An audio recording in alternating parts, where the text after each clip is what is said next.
Hujan yang mengguyur Magetan membuat jalur penghubung Magetan-Madiun kembali berbahaya. Sebuah truk box bermuatan es batu tergelincir, kehilangan kendali, lalu terjun ke ladang Tebu. Beruntung, sopir dan kernet selamat dari kecelakaan ini.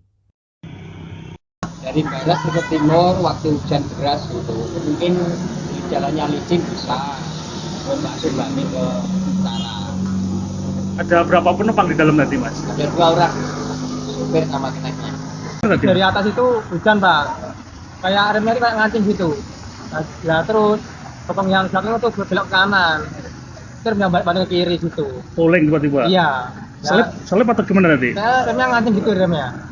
Tadi nabrak apa tadi, Mas? Tadi nggak tahu nabraknya, mungkin udah banding setir ke kiri mau banding kanan nggak berani soalnya jalan arus gitu.